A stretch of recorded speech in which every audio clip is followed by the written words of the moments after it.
Well, deadly violence in the Mexican resort city of Acapulco over the weekend. When it was all said and done, 2 police officers, 3 suspected drug cartel gunmen, and 2 other people were dead. While the Obama administration blames the violence in Mexico on U.S. gun stores, State Department cables point to someone else.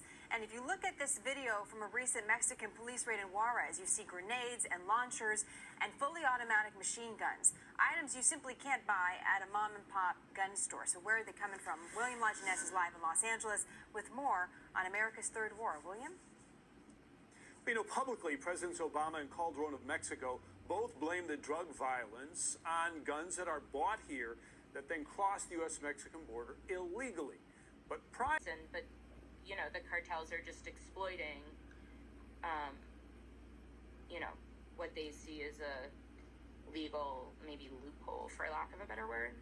A tiny fraction of the guns recently seized by U.S. federal authorities before the weapons could be trafficked across the border into Mexico.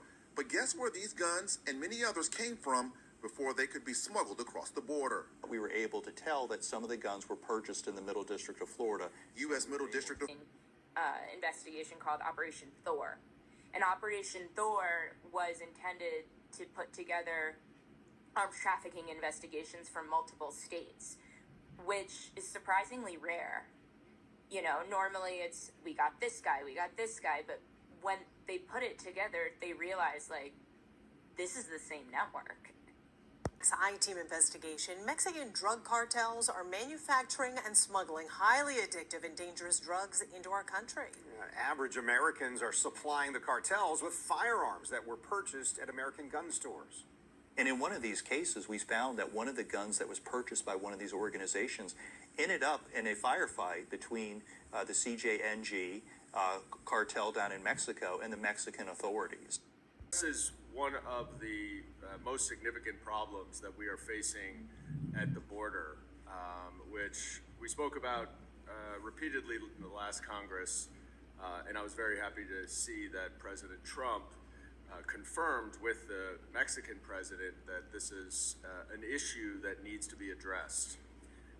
And that is the outflow of American-made firearms to the drug cartels and the Latin American cartels.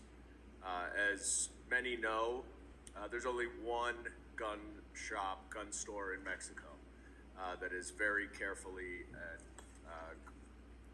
restricted. And over 70% of the guns recovered at crime scenes in Mexico were made in America. We are sending hundreds of thousands of guns to criminal organizations in Latin America that are using those guns. Along the southern border, ramping up efforts to combat gun smuggling operations. Firearms have been transported southbound into Mexico, falling into the hands of the drug cartels. Last week, the Trump administration formally labeled 8 of those cartels as terrorist organizations.